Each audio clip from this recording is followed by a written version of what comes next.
Boa noite. Você assiste a partir de agora ao Espaço Público, programa de entrevistas da TV Brasil. Nosso assunto de hoje é a conjuntura política do país e nosso convidado é o economista João Pedro Stedley, um dos fundadores do Movimento dos Trabalhadores Sem Terra, o MST, e uma das principais lideranças populares formadas depois da democratização. Você pode enviar perguntas para o nosso entrevistado pelas redes sociais. Para participar da conversa em nossos estúdios, convidamos a jornalista Andréa Joubert, do jornal Valor Econômico. Contamos, como sempre, com Florestan Fernandes Júnior, da TV Brasil. Eu sou Paulo Moreira Leite, apresentador e âncora do Espaço Público. Boa noite, João Pedro. Boa noite a todos e a todas que estão em casa. João Pedro, eu vou fazer uma pergunta a respeito do Papa Francisco. Eu acho que o Brasil inteiro assiste várias vezes o Papa Francisco falando sejam revolucionários.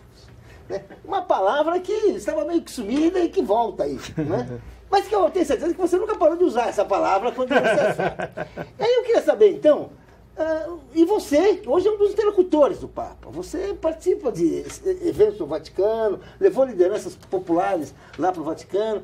Eu queria saber, assim, qual a diferença, ou se há diferença, entre o revolucionário do Francisco e o revolucionário do João Pedro? Quem me dera ser um pouco parecido com o Francisco, porque o cara é uma figuraça, viu? Ele surpreende a todos e quanto mais um se acerca, fica ainda mais simpático a ele. Porque o Papa, na liturgia da igreja, é o monarca, né? É o cara que sabe tudo, era o único que falava com Deus, né? E eles, na tradição de 2000 anos, mantinham essa postura de distância. E o Francisco não tem nada a ver com isso. Primeiro, ele veio de uma sociedade muito conflitiva, ele viveu os últimos 40 anos em Buenos Aires. Imagina o que aconteceu nos últimos anos. E se envolveu com os trabalhadores, com a política. Ele tem uma formação ideológica social que extrapola a congregação religiosa dele dos jesuítas. Tem um antecedente, que daí a contribuição dos jesuítas, que é o intelectual. É um cara que lê tudo que tu passa, que estuda, né? Um legítimo intelectual orgânico. E ao mesmo tempo é simples, humilde, que é muito raro, né? Em quem vai ascendendo na igreja. Até porque o posto dá um monte de puxa-saco ao redor.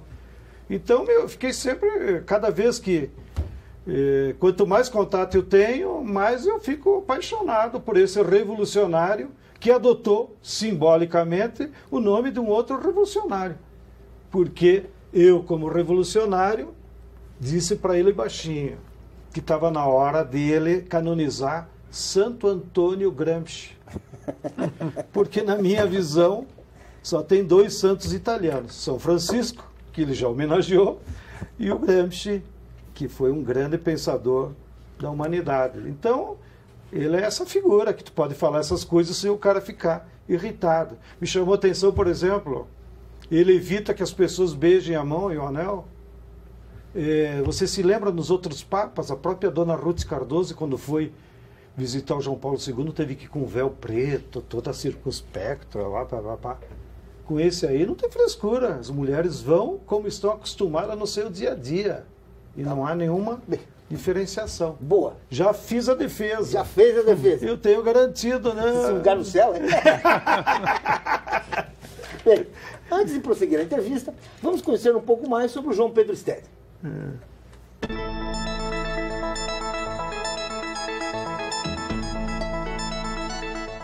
Com 62 anos de idade, João Pedro Stedley é economista formado pela PUC do Rio Grande do Sul, com um curso de pós-graduação pela Universidade Autônoma do México. Num país onde a concentração da propriedade da terra teve início no descobrimento, quando o território brasileiro foi dividido em capitanias hereditárias pelo colonizador português. O debate sobre a reforma agrária é um ponto obrigatório da pauta política. Na década de 1960, ela fez parte da mobilização dos aliados do governo de João Goulart. Após o golpe de Estado de 1964, o Marechal Castelo Branco, primeiro presidente do ciclo militar, chegou a criar um Estatuto da Terra favorável à reforma agrária. Considerado progressista por vários estudiosos, o texto nunca chegou a ser aplicado na vida real. Em 2015, 3 décadas após a democratização, a reforma agrária tem aliados e adversários no governo Dilma Rousseff e também divide o Congresso.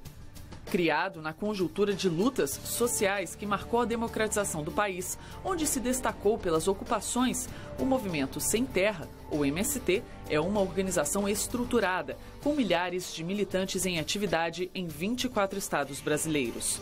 Liderança histórica do MST, João Pedro Stedley é um dirigente de formação marxista que teve uma atuação importante na Pastoral da Terra, criada pela Igreja Católica para defender os direitos de pequenos agricultores e trabalhadores rurais.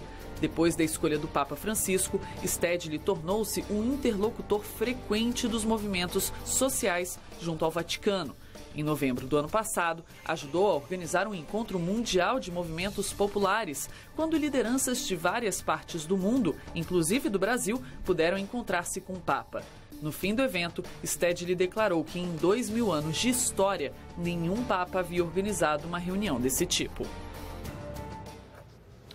Bom, João, eu queria saber de você por que o MST, que quando surgiu, era glamourizado pela mídia, né? Eu lembro até que fizeram uma novela na Rede Globo de televisão em cima do movimento, da ideia do movimento, que teve entre seus colaboradores o MST, o Chico Buarque, o Sebastião Salgado, o Saramago, né? Por que de repente o MST foi sendo marginalizado por um setor da nossa grande imprensa? O que aconteceu para o MST ser visto hoje de uma maneira preconceituosa até por setores da nossa imprensa? Hoje, por exemplo, o MST fez uma manifestação em 17 estados, mais uma outra aqui no Distrito Federal.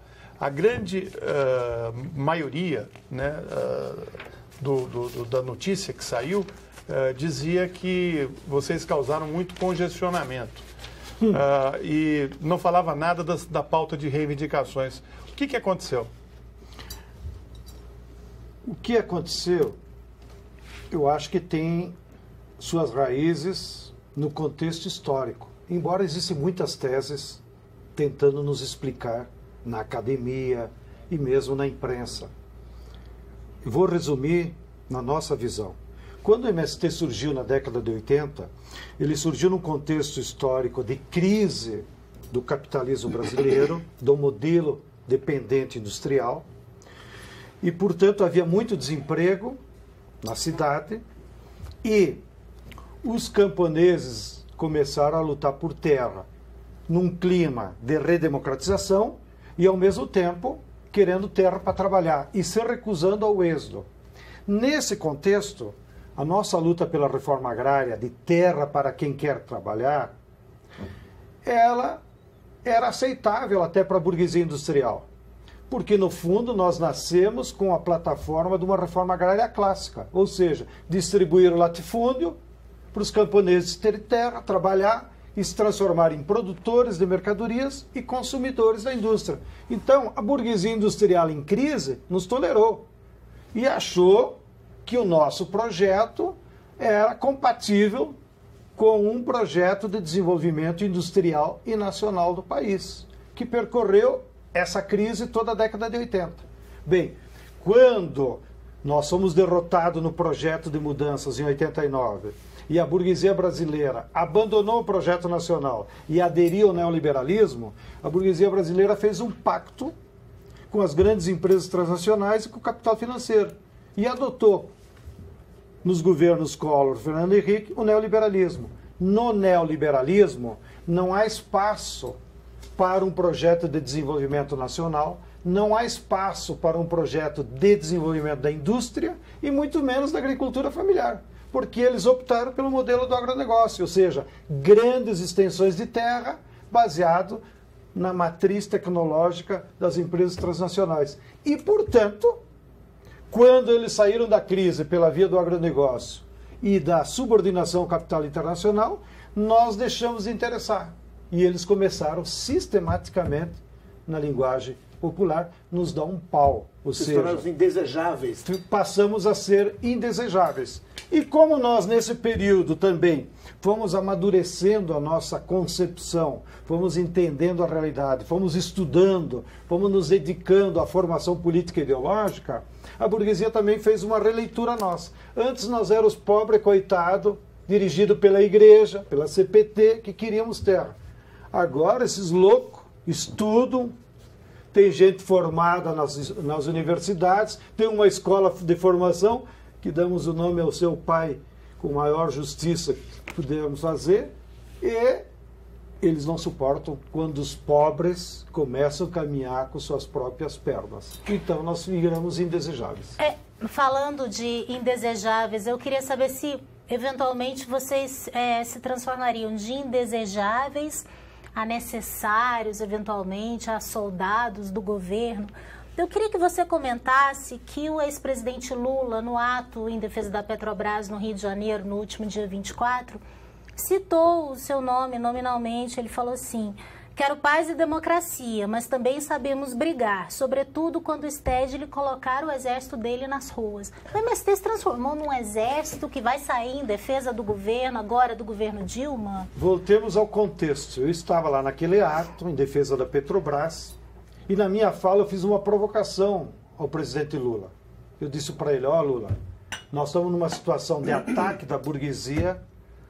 As grandes empresas o que querem é privatizar o pré-sal, basta ler a entrevista do José Serra, e, portanto, nós temos que defender a Petrobras nas ruas. E você, Lula, é o líder popular que pode levar as massas às ruas, porque a burguesia brasileira perdeu nas urnas, mas tentou recuperar sua hegemonia no Congresso e agora quer nos derrotar pela mídia. Então, a única maneira de nós enfrentar essa ofensiva é ir para as ruas. Ele me devolveu na última fala a provocação, né, até me tirando sarro, né, dizendo: tá bom, então eu vou para as ruas, desde que o Stedley traga o exército dele. Aí eu tenho os colegas, que é um bando de idiota, mas a serviço dessa burguesia que quer privatizar a Petrobras, transformou a palavra exército como se fosse a panacea. Agora o Lula vai botar força militar na rua. O exército, o Marx, que nós estávamos comentando, o Marx chamava os pobres de exército industrial da reserva. Uma pena que não se estuda mais marxismo nas escolas de jornalismo, senão eles teriam relativizado essa expressão. Mas posso só completar, mas voltando um pouco, entendi a contextualização, mas temos manifestações sendo convocadas para o próximo domingo. Depois, se for necessário, se o presidente Lula pedir, o MST pode sair às ruas para responder a essas manifestações? Não, nós vamos sair antes. O impeachment da presidente? Nós vamos sair antes. As ruas são democráticas. E, na nossa opinião, inclusive, é a única maneira do povo se politizar. Na concepção do nosso grande amigo, filósofo, recém-falecido, Leandro Conder. Ele burilou essa terminologia de que o único espaço de aprendizado político das massas é quando as massas se põem em movimento nas ruas. As massas não aprendem em escola, nem na televisão, nem lendo o valor. As massas aprendem quando elas se assumem como agente político, querem participar da sociedade e vão para a rua. Não interessa com que ideia, mas é importante que ele vá para a rua para participar da sociedade. Então, eu não vejo problema que a direita chame mobilização dia 15, desde que respeite os princípios democráticos e não fique com ofensa besta como fizeram agora no domingo passado. Nós, dos movimentos populares, marcamos uma dia 13 e vamos fazer manifestação em São Paulo, no Rio de Janeiro, em Porto Alegre já vai ser dia 12, para defender a Petrobras e para defender a democracia. Ou seja, nós não aceitamos essas ameaças de golpe, de impeachment, porque isso é ressentimento de uma classe média e de uma burguesia que perdeu para o povo nas urnas e agora quer ir para o tapetão. Não? Bem, nos últimos dias, como disse o Florestan Fernandes, em 20 estados e no Distrito Federal ocorreram manifestações de trabalhadores rurais. A ação faz parte da Jornada Nacional de Luta das Mulheres Camponesas. Vamos conferir a situação em alguns desses estados. Mais de 20 mil pessoas estão mobilizadas, segundo informações do MST. Em Natal, no Rio Grande do Norte, uma marcha percorreu as ruas da cidade até chegar à sede do INCRA. Lá, os manifestantes acamparam e aguardam negociar uma pauta de reivindicações, entre elas uma efetiva reforma agrária, com o diretor regional do Instituto. Em Porto Alegre, no Rio Grande do Sul, também houve a ocupação do MST, mas na sede do Ministério da Agricultura. Os trabalhadores montaram acampamento no prédio e a previsão é que fiquem lá por 3 dias, reivindicando que todas as famílias do estado sejam assentadas. No interior, em Taquari, trabalhadoras rurais ocuparam 2 fábricas, uma de produtos agroquímicos e outra de beneficiamento de madeira. O protesto chama atenção para o desmatamento e o uso de agrotóxicos nas lavouras. Esther, eu gostaria de fazer uma pergunta sobre um outro protesto que não tem aí, que se refere à destruição de um laboratório de mudas e eucaliptos. Porque isso coloca uma questão, que é a discussão do conhecimento científico. O laboratório de mudas e eucaliptos é um laboratório destinado que você pode até achar que é um estudo errado, mas tem a coisa de preservar o conhecimento. Aquilo não foi uma ação meio errada, meio imprópria? Primeiro, é importante que o povo que está lá em casa saiba que a ciência tem lado. A ciência fez a bomba atômica. Para quê? Para salvar a humanidade? Ou para agora estamos celebrando os... Não, mas para fazer energia também, né? Mas começou para fazer a bomba atômica. Mas se tivesse impedido... Ou seja, a ciência pela ciência não é simplesmente neutra. Você tem que saber para que ela é. Segundo ponto, a transgenia que está sendo aplicada, que é a mutação de 2 seres vivos, vegetais ou animais, nenhuma das árvores ou plantas ou sementes transgênicas que as empresas multinacionais fizeram foi em benefício da população ou dos agricultores. Todas as técnicas de transgenia, que é o conhecimento científico, não estão sendo aplicadas em benefício de todos. As transgenias que eles estão fazendo é para que aquela planta de soja, no caso, soja Roundup, ela só produz se você também comprar o veneno Roundup, que é da mesma empresa, a Monsanto. Então qual é a vantagem? Nenhuma. Ou seja, a transgenia da soja não é para ela ser mais produtiva, não é para ela ter mais proteína, não é para beneficiar, é para ela dar mais lucro para a Monsanto. E com agravante. Pela lei de patentes aprovada pelo Fernando Henrique, a mando da Embaixada Americana em 95, a lei de patentes permite registrar uma transgenia como propriedade privada. E todos os agricultores do Brasil, inclusive, uma pena que a Cátia Abreu não planta soja, mas o Byron Maggi, que é o maior produtor de soja, tem que pagar 2% de royalties pelo simples fato de usar aquela semente, mesmo que ele seja o produtor. Então, no caso do eucalipto, que as nossas companheiras foram lá na Suzano, é mais grave ainda, porque a única empresa que quer eucalipto transgênico é a Suzano. Todas as outras não querem, porque sabe que é um risco. Por quê? Aqui no Brasil, embora o eucalipto seja exótico, porque ele veio tudo lá da Austrália, tem 60 variedades diferentes. Um serve para remédio, outro serve para flor, outro serve para poste, outro serve para qualquer coisa. E outro para celulose. Ora, se você introduz na nossa natureza um eucalipto que só serve para celulose, transgênico, ele paulatinamente vai contaminar os demais. Ao ponto que daqui a 5, 10, 20 anos, nós vamos ter então só um tipo de eucalipto. E aqueles 60 outras variedades que hoje tem, que são bons, vão para o beleléu. Por isso que os cientistas disseram para nós, olha, se passar o eucalipto transgênico da Suzano, que é a única responsável que quer passar, vai acabar a produção de mel com gosto de flor. Tá bom. O Alexandre Paiva Ferreira manda via Facebook uma pergunta que é: destruir pesquisas é uma coisa normal? E aí eu vou lembrar de um exemplo. Nós não destruímos pesquisa. Nós destruímos muda transgênica de eucalipto que estava sendo cultivada ilegalmente. Porque a CTNBio ainda não aprovou. A Suzana, que por baixo do pano... esperando esperando. Tu não pode esperar, meu irmão. Tu tem que respeitar as regras científicas. Você também não pode fazer justiça com as próprias mãos. Quer dizer, no momento que você invade uma empresa e destrói o que tem lá dentro, você está cometendo um ato ilícito. Até nós entrar na Suzano, nós enviamos 500 ofícios para a presidenta, para o ministro da Ciência e Tecnologia, para o presidente da CTNBio. Nenhum respondeu.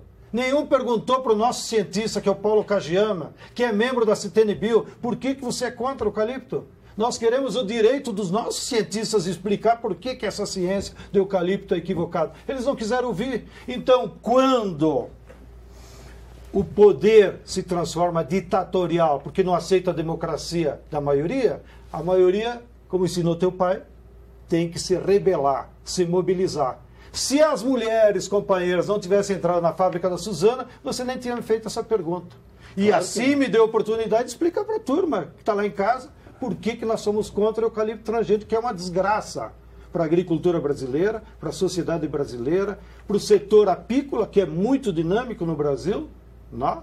E é uma sacanagem, usando popularesco, da dona Suzana, que acha que é dona do mundo e não tem coragem nem de discutir com as suas colegas, com a Fibria, com as outras empresas que sabem que é um perigo introduzir eucalipto transgênico. Só para falar um pouquinho desse assunto, que é um assunto importante, que importa o nosso público. A internet começou como um investimento militar americano, secreto. Era o exército americano que inventou a internet. Esse raciocínio falou, vamos proibir a internet, porque vai ser para espionar as pessoas. E foi um grande avanço para toda a humanidade. Então, a ciência há momentos em que ela pode até fazer o mal, mas também pode fazer o bem. A bomba atômica ninguém quer, mas agora, a energia nuclear deu energia para muitos países que não têm preconceito contra a energia nuclear e que hoje se move. Mas acho que podemos, né? Aproveito a tua deixa para dizer para o povo aí, não deixe de comprar da Boitempo um livro do Assange dizendo que a internet e o Google são instrumentos da CIA para te escutar, para saber o que tu come, o que tu compra, espionar a tua vida. Então é uma ciência a serviço de quem? Do lucro do Google. Então nós temos que colocar limites na internet. Claro. Por que não querem botar limite? A nossa presidenta é espionada pelos Estados Unidos e ninguém diz nada. Né? Agora imagina se eu vou espionar a vida do Obama, saber com quem ele está namorando, com quem ele está saindo, o que as filhas fazem. Ele vai no médico. Eles vão me fuzilar, vão me mandar para o Afeganistão. Né? Vamos lá. Você disse que o governo não ouviu as demandas que o MST tentou levantar esse assunto pela via burocrática. Como que está o diálogo com o governo? Você teve com a presidente em dezembro.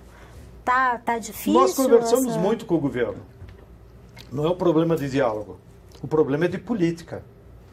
E nós mantivemos, que é raro inclusive na esquerda, porque nós somos de uma geração pós a esquerda europeia, onde nós adotamos um princípio de que um movimento social tem que ser autônomo. Autônomo de partido, de governo, do Estado, de igreja, de religião. Na tradição histórica da esquerda, os movimentos de massa sempre eram correias de transmissão, ou do partido, ou do governo, eles obedeciam a alguém. Nós não queremos obedecer a ninguém, nós queremos caminhar com nossas próprias pernas. Então, vira e mexe, todos os governos, nós já temos 30 anos, então nós já passamos por todos. Nós começamos com Figueiredo, já passamos por todos, conhecemos todos eles, todas as matrizes. Todos eles quiseram botar cabresto em nós. Nós aqui não. O movimento só existe até hoje porque manteve a sua autonomia, que nos permitiu chegar aos 30 anos. Então, o governo Dilma também, de vez em quando, não aceita a nossa autonomia. Como é que vocês estão fazendo isso e não avisaram? Por que nós temos que avisar? Não? Ou nós somos um governo da maioria, porque vocês não podem ficar pressionando. Por que não pode? Aliás, você reclama que a reforma agrária no período da presidente Dilma foi ruim, foi pequeno. Na comparação desses 30 anos, quem assentou mais trabalhadores rurais? Por incrível que pareça, o período que houve mais assentamentos foi no governo Sarney. Por quê? Porque era a crise daquela transição, crise do modelo, então nós fizemos muitas ocupações e o governo acuado foi desapropriando, porque também o latifúndio estava em crise, então facilitava a desapropriação. E os últimos 2 anos do governo Dilma, inclusive eu entrei lá na página do INCRA para me preparar, é uma vergonha. Está lá, entre vocês e você que está em casa. O INCRA, em 2013 e 2014, só assentou 17 mil famílias. Isso perde para o governo Figueiredo. Só desapropriou 735 mil hectares. Teve estados como o Piauí, que foram assentados em 2 anos 16 famílias. Eu, quando vim aqui, perguntei para o zelador e porteiro de onde que ele era. Porque ele me atendeu com sotaque carregado. Ele me disse, sou do Piauí.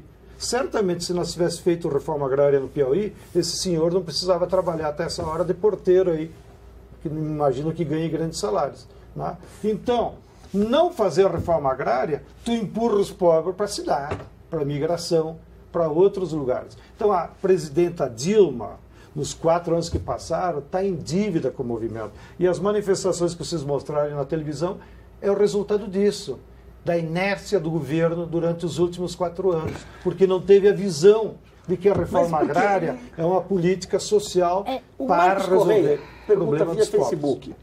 Ele gostaria de perguntar... Quem é? Marcos Correia, pergunta via Facebook.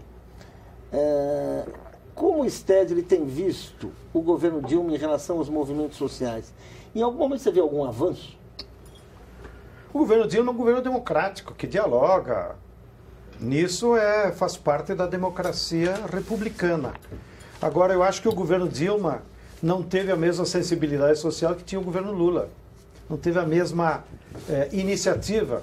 Né? Então, muitos problemas vieram se acumulando nos últimos 2 anos por falta dessa habilidade. E mesmo depois, já aproveito, antes que ela me chame de oficialista, nossa amiga do Valor, o governo, depois da reeleição de outubro para cá, só fez burrada. Né? Não fez uma medida que atendesse os movimentos populares. E é por isso que nós vamos dia 13 para a rua também, para defender a Petrobras e defender os nossos direitos, para ver se o governo acorda e começa a tomar medidas positivas a favor dos movimentos populares. A presidente Dilma, um dos argumentos, né, do governo é de que não basta assentar, não seria muito uma questão de quantidade, mas de qualidade, que ela procura montar assentamentos com infraestrutura, com rede elétrica, com transporte público. Como que vocês veem isso? A questão da qualidade versus quantidade. Ela está falando uma coisa que eu não quero retomar, mas que é importante. E apresentando uma estatística de que muitas vezes você tem de 30 assentamentos, você faz 28 que não dão certo, 2 que dão certo. Apresentaram como sendo isso. Primeiro, isso tem uma dificuldade. Isso é uma falácia. Isso é uma falácia. Você sabe que isso não existe, né? Existem várias pesquisas, inclusive da FAO. O índice de desistência de famílias assentadas no Brasil é em torno de 13% na média. No mundo inteiro, qualquer assentamento, inclusive dos judeus em áreas de Palestina, é superior a 15%. Ou seja, porque a pessoa naturalmente não é obrigada, como ela é assentada num novo território, ela não sabe como se gosta do sol, do vizinho, da água. Então, naturalmente, qualquer assentamento humano, mesmo num edifício de luxo no Morumbi, em São Paulo, depois que vende os apartamentos, 15% desiste e vende. Então você diz que aquele edifício não deu certo, tu viu? 15% dos ricos saíram. Ninguém fala isso. Fala que é natural. Agora, quando é pobre que é assentado, é vagabundo, não pode sair. Dizer, rico pode sair, pobre não. Então isso para responder a tua pergunta. Agora vamos à tia Dilma. A tia Dilma não é obrigada a conhecer tudo. Ela é eleita presidente, não Deus e nem Einstein. Entendeu? Então ela não entende do que é o mundo agrícola, do que é um assentamento. Aí vem os puxa-saco para esconder a sua inércia e fica dizendo, é muito caro. Palocci vivia dizendo isso. É muito caro fazer assentamento. Tá bom. E quanto custa assentar um pobre na cidade? Aí ninguém conta. Quando o cara chega na cidade, tem que morar na favela. Se tu tivesse que dar casa para ele, dar um emprego. Sabe quanto custa o emprego na indústria? 200 mil reais para criar um emprego. Quanto custa o emprego no supermercado, que parece aquele monte de menininha? 300 mil reais para te dar um emprego para uma caixa no supermercado. Isso ninguém fala. Né? Para botar asfalto na porta, ninguém fala. Portanto, o assentamento é ainda o investimento mais barato para criar um trabalho e resolver a vida do pobre. Né? Então, os puxa-saco da Dilma ficam dizendo que é caro, que primeiro tem que resolver os que estão aí. Então, eu pergunto o seguinte, você imagina na cidade, que o povo está me assistindo lá, o povo está morando na favela, aí luta por moradia. Aí a presidenta diz para eles, não, vamos esperar, porque primeiro eu tenho que pintar a casa dos que já têm. Então, essa mesma resposta que está aí na imprensa é essa. Não, primeiro vamos resolver os assentados, e depois vamos resolver do sem terra. Tá bom, tu vai resolver quando do sem terra? Então, é uma falsa resposta, porque no fundo, O Brasil ainda é privilegiado, porque nós temos um monte de terra. Ou seja, nós poderíamos fazer uma reforma agrária no latifúndio improdutivo sem sequer, inclusive, mexer no agronegócio. Bem, vamos fazer um rápido intervalo, mas voltamos em instantes com João Pedro Stedley, um dos fundadores do Movimento Sem Terra, o MST. Não saia daí.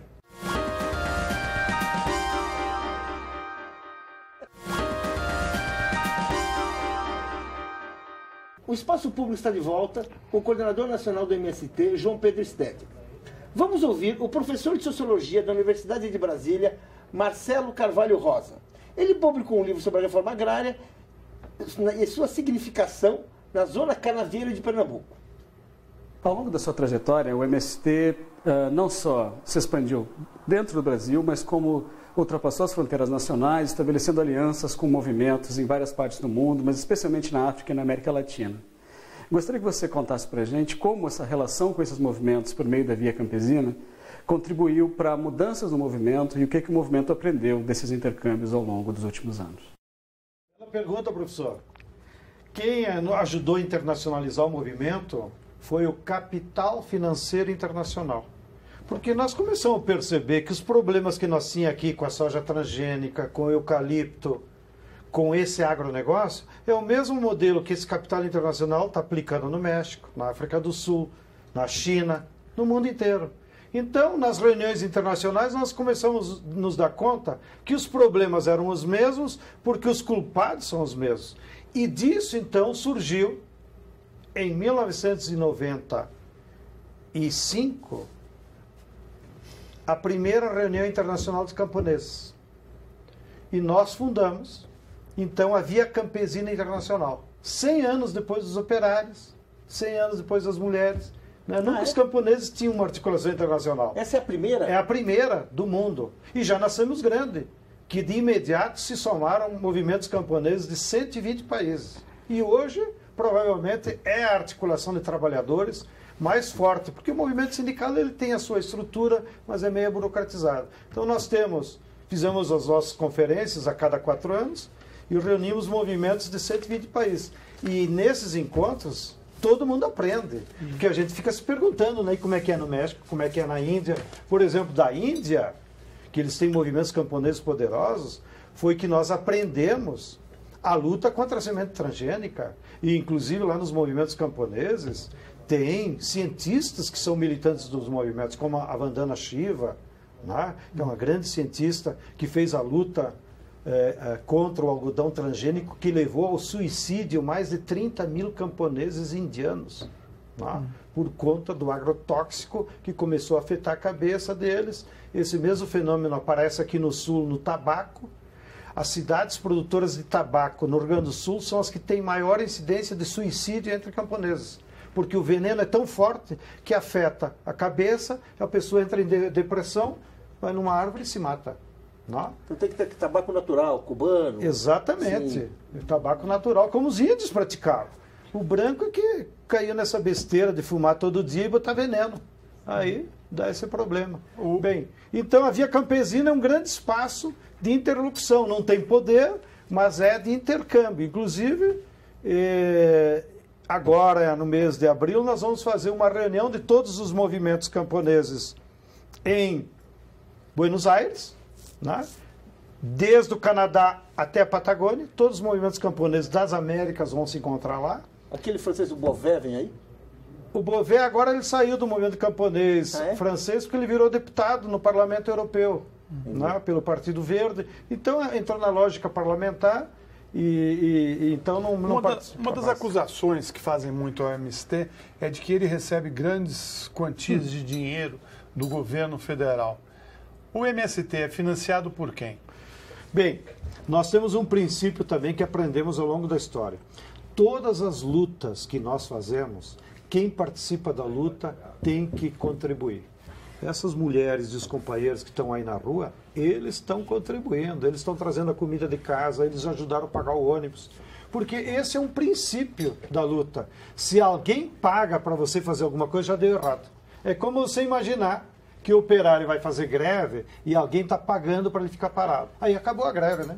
Porque a essência da greve é que você vai perder. Você tem que colocar cota de sacrifício. Você vai perder salário, você vai perder o trabalho. Então, no nosso movimento, assim, tudo que é luta só acontece se houver participação econômica, financeira, daqueles que participam. Bem, depois, nós temos várias atividades que o movimento realiza nos assentamentos, como escolas, educação, formação, contratação de agrônomo. Aí, o que nós defendemos? Todas essas atividades é responsabilidade do Estado. Então, nós brigamos para botar uma escola lá. Mas isso é direito nosso de ter uma escola primária e secundária no assentamento. Aí nós vamos lá, ocupamos o MEC, obrigamos eles a botar escola no assentamento. Aí aparece, né? Tem a escola de ensino médio no assentamento tal de Ceará. Aí a imprensa manipuladora, que quer só jogar contra nós, diz, não, isso é dinheiro público. Claro que é dinheiro público, mas não é em benefício do MST. É em benefício de uma base social que mora no interior. A mesma coisa é a saúde. Nós vamos lá e brigamos com o que hora? Tem que botar posto de saúde e um posto do SUS dentro do assentamento. Então, claro, é verba pública, mas é direito nosso ter saúde no assentamento e é dever do Estado botar um posto de saúde lá. Então, nós fazemos a luta para que as políticas públicas se universalizem no meio rural. Vocês não também. recebem dinheiro do governo federal? De jeito nenhum. Aliás, a burguesia ficou batendo nisso todos os 3 mandatos. Fizeram 3 CPI contra nós. Acho que é o único movimento na história republicana do século XX que teve 3 CPI para nos acusar de roubo. Vira para cá, vira para lá, investiga. Se eles tivessem encontrado um desvio de 10 centavos, nós estava tudo preso. Deixa eu fazer uma pergunta que fala de dinheiro, mas em outro sentido. O PRONAF, o financiamento da agricultura familiar cresceu bastante na última década, né? Eu tenho números aqui, mas é umas coisas que a gente sabe, né? Cresce 100%, 250%, enfim, bastante. De que forma esse aumento desse apoio ao financiamento da agricultura familiar afeta o MST? Há quem diga que isso contribui até mesmo para esvaziar um pouco o MST. Não. O que poderia esvaziar a luta pela terra no Brasil é o nível de emprego na cidade e o aumento do salário. Então, o pobre é assim. Se ele acha que lá na cidade tem um emprego garantido e o salário dele vai ser bom, mais do que ele ganharia na agricultura, ele opta, como todo ser humano, vai pelo mais fácil. Então, o emprego, o nível de emprego e de salário, esse sim afeta. Agora, sobre o PRONAF. O PRONAF é um programa de crédito rural para a agricultura familiar. Né? É uma política de crédito tradicional. No Brasil, o que nós temos? Nós temos 4 milhões de famílias sem terra. Estão lá na base da pirâmide. De que eles vivem hoje? De assalariados, trabalhando para a dona Cátia Abreu. Ou vocês acham que a dona Cátia Abreu trabalha? Ela não trabalha, ela fica só com o dinheiro. Né? Ela trabalha como ministra aqui. Tá bom, agora vai ter um salário então como ministro. Nós temos 4 milhões de pobres no campo que trabalham como assalariado, como meieiro, parceiro, poceiro. Não tem terra. Depois, acima deles, tem mais 4 milhões de famílias. Sendo que 2 milhões são pequenos proprietários, porém pobres. 5 hectares, 3 hectares. Né? E acima deles tem mais 2 milhões de camponeses que têm terra, digamos até 50 hectares, e que estão integrados no mercado. Então o que nós vemos? Esse PRONAF, que é o crédito do banco, atende aqueles 2 milhões Esses aqui. dois de cima. Os 2 de cima, que já estão no mercado. Então, geralmente, inclusive, o PRONAF vem pela empresa. Ou seja, é a Souza Cruz que vai lá e entrega o formulário no Banco do Brasil para o cara plantar fumo para ela. É a Sadia que entrega o formulário para o cara criar o frango para a Sadia. Então, o cara já está entregando o leite. Então, o que nós dissemos? Para aqueles 2 de cima, está bem. Mas tem os 2 de baixo, que são os mais pobres, que precisam outras políticas. Que políticas? A Conab. Atenção, dona Dilma, sei que a senhora está em reunião, mas depois algum puxa-saco vai contar. Para esses 2 milhões de pobres, nós temos que transformar a Conab numa grande empresa de compra de alimentos desse povo, que é um programa muito bom que existe, porém limitado, que é o PAA.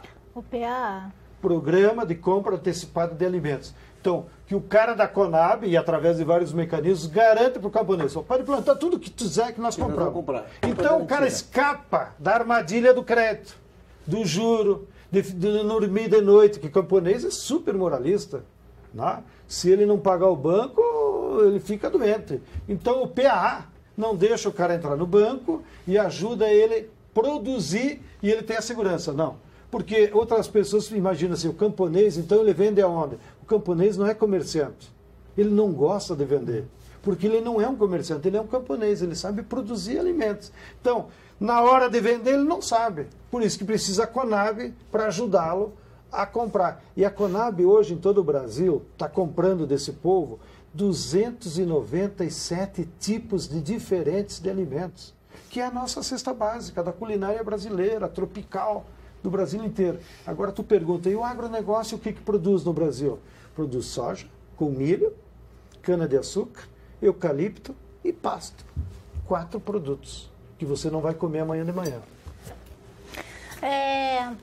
Você acha que a nomeação do ministro Patrus Ananias para o MDA faz um contraponto para os movimentos sociais à nomeação de Cátia Abreu para o Ministério da Agricultura? Faz, porque o Patrus é um homem de esquerda, é um homem comprometido, toda a vida dele é ligado à luta social, às pastorais, é um jurista, professor da Universidade da PUC, então ninguém pode acusar ele de agitador como me acuso.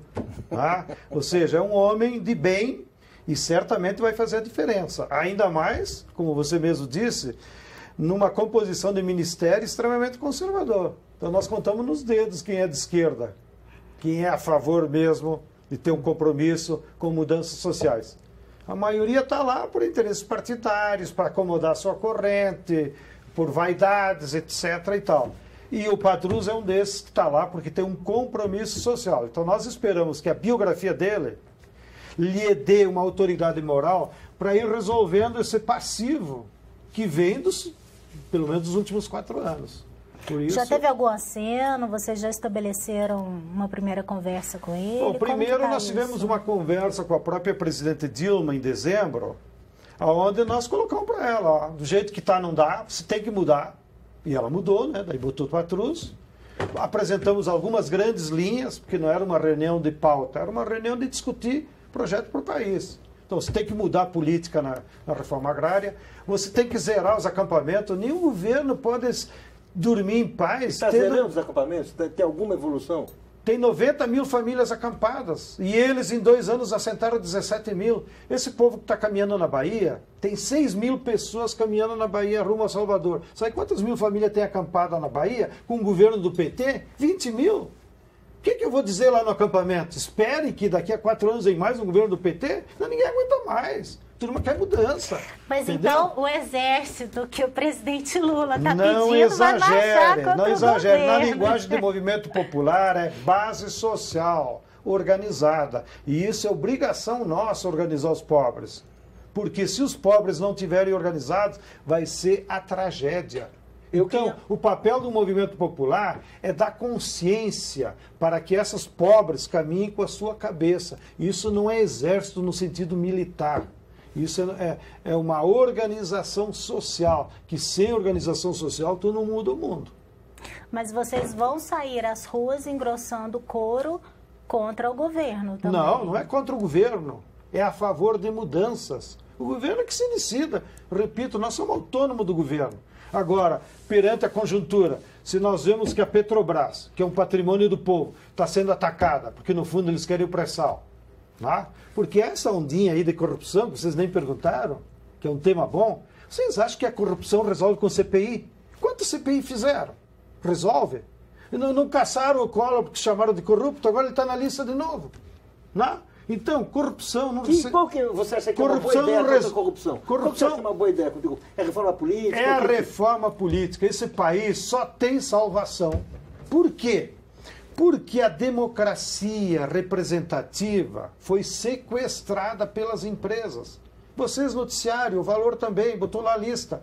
As 10 maiores empresas elegeram 70% dos deputados que estão aí. Então o deputado não tem mais fidelidade partidária, ele tem fidelidade com o financiador. Por isso que tem a bancada ruralista, a bancada da bala, a bancada de não sei o quê. Tudo baseado, a bancada dos construtores, a bancada do Código da Mineração, a bancada da Vale. Do revólver.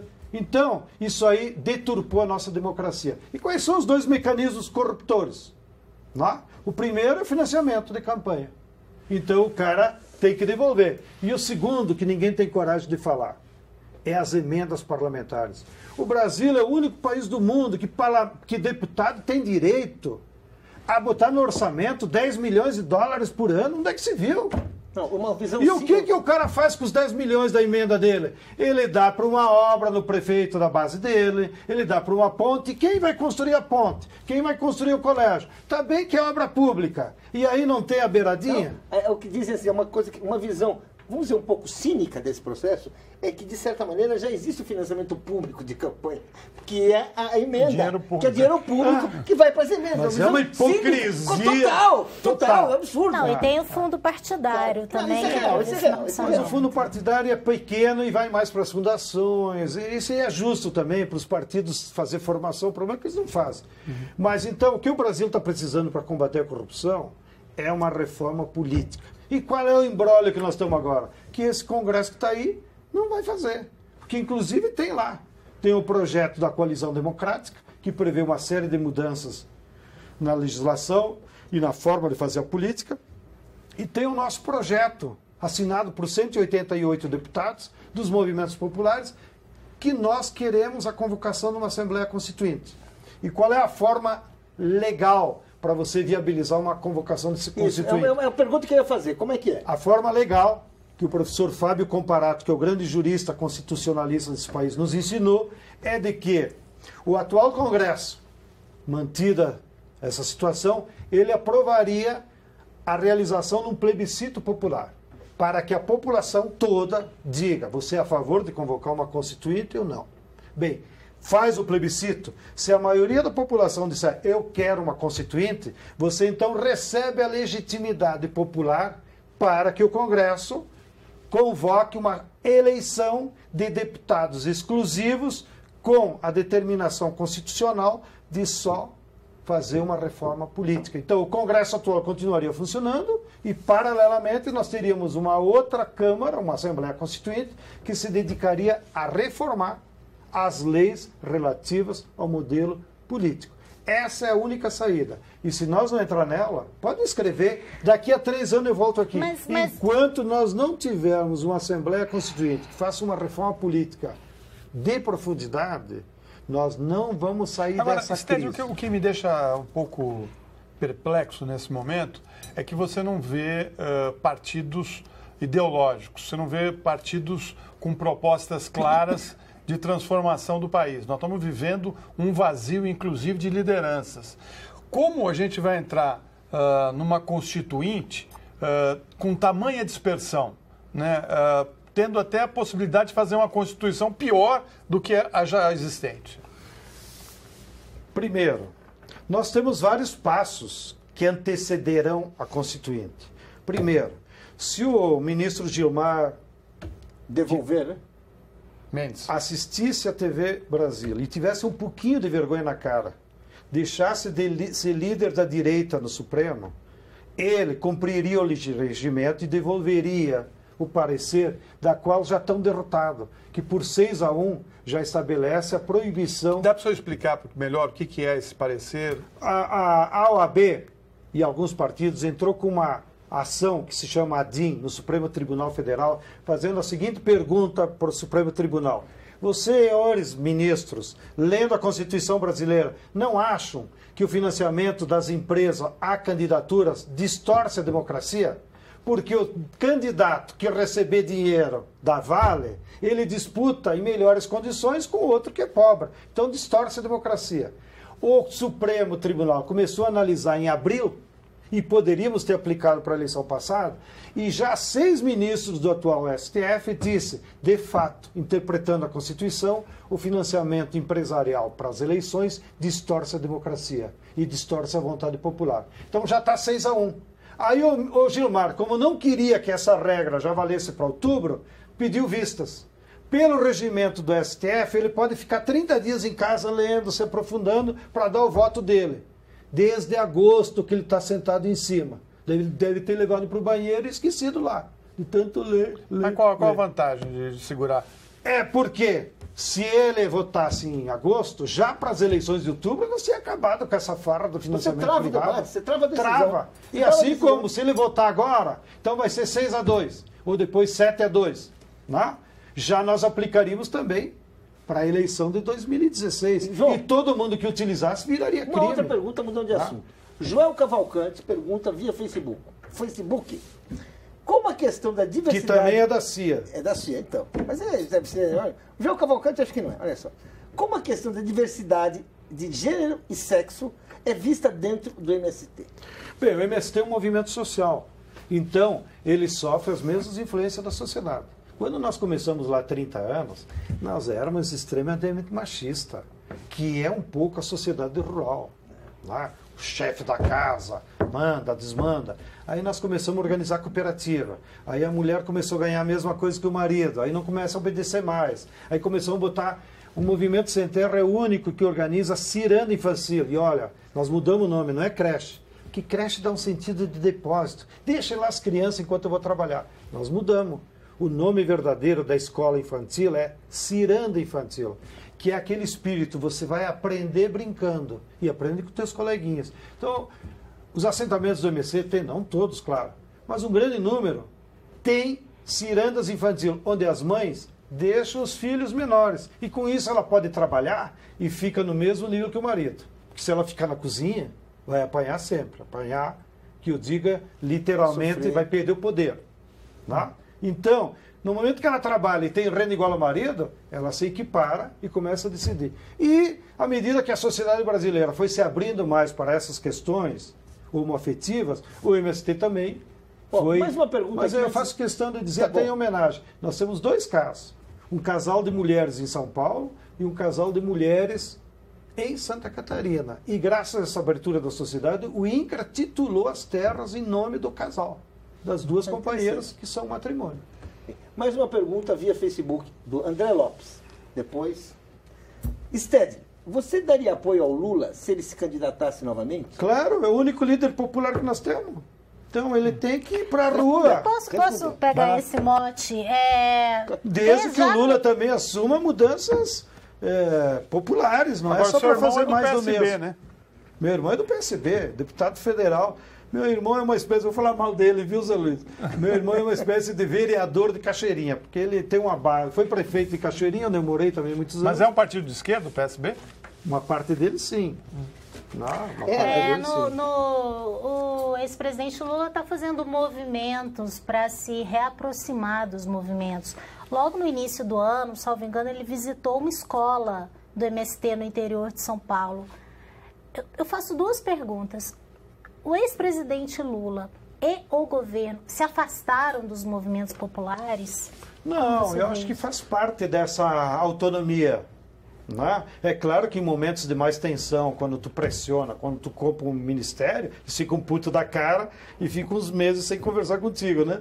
Mas depois baixa a brabeza deles, eles voltam a ler os livrinhos de esquerda lá e percebem que é da democracia, né? Faz parte da pressão social. Então o diálogo se retoma. Agora, você acha que essa crise econômica que a presidente diz que vem de fora tem como resolver em curto prazo? Tem. E o que ela deveria fazer? Te agradeço, Florestan Júnior. Diz que filho de boa cepa não degenera. Em homenagem ao teu pai. Nós temos uma crítica ao ajuste que o Levi está fazendo. Isso é besteira, isso é o programa do Aécio. Tem que mudar esse negócio. E parar de dizer... Todo mundo ficou... Eu não estava aqui, porque eu estava fora. Mas todos os nossos companheiros me mostraram o discurso da Dilma. O que ela falou? Pura besteira. Não disse nada. A sorte que ela falou, me disseram, num tal economês que ninguém entendeu. Não foi um linguajar popular para a população entender o que está acontecendo. Então, o que está acontecendo?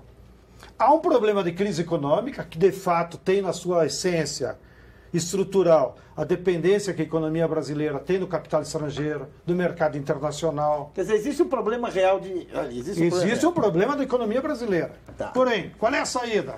É tu cortar gastos sociais e aumentar imposto, que é a fórmula neoliberal do Levi, que chega, eu li no valor, 111 bilhões entre o que tu corta e o que tu vai aumentar. Nós dissemos, 111 bilhões tu pode recolher para ajustar sem usar essa medida. Primeiro, que é central. E ele disse no valor, Levi, para que os 111 milhões? Para retomar a meta do superávit primário. E o que é superávit primário que ninguém explica para o povo? O superávit primário é uma margem que o governo se comprometeu com o FMI para reservar um caixa para pagar juro para banco, que esse ano vai ser 250 bilhões. E ninguém falou em reduzir pagamento de juro para banco. Só fala em cortar seguro de safra para pescador da Bahia que recebe R$350. Você acha que isso muda o que na economia brasileira? Então, o ajuste que nós propomos nos movimentos populares, para de dizer besteira. O Brasil é um dos poucos países do mundo que ainda segue superávit primário. Os tucanos vivem imitando os Estados Unidos. Os Estados Unidos têm déficit. A Alemanha tem déficit. Por que nós temos que ter superávit primário, se todos os países capitalistas têm déficit? Mas o Brasil tem uma lei. Calma aí. Uma lei feita por quem? Por essa conjuntura da influência das empresas, dos bancos. O Itaú, o Bradesco, o HSBC não são os maiores financiadores? E o troco que eles pedem, o que é? Taxa Selic alta e superávit primário. O que nós propomos? Abandone o pagamento de juro para banco.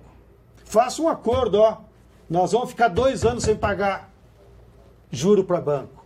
Deixa a dívida interna crescer. E nós vamos pegar esses 250 bilhões e vamos aplicar no investimento produtivo. Aliás, foi isso que o Lula fez em 2008. Quando ele se assustou com a crise, ele pegou 100 bilhões do superávit primário, botou no BNDES, o BNDES financiou as empresas industriais e, com isso, reativou. Nós defendemos um imposto sobre fortunas. Saiu no valor também. Um economista, o Amir Cair, defendendo. Ó, se botar 2% sobre as fortunas, que é 1%, dá os 100 bilhões que estava faltando. Bem, nós queríamos agradecer os nossos convidados de hoje. Agora que estava ficando bom. Agora está ficando bom. A começar pelo coordenador nacional do MST, João Pedro Stedley, e especialmente a você que está nos assistindo. Agradecemos também a jornalista Andréa Jubé, o jornalista Fernandes Júnior. Para saber mais sobre o nosso programa, entre no site da TV Brasil. Desde já, convido você para um novo encontro aqui, na próxima terça-feira, às 10 da noite, com mais um Espaço Público. Até lá!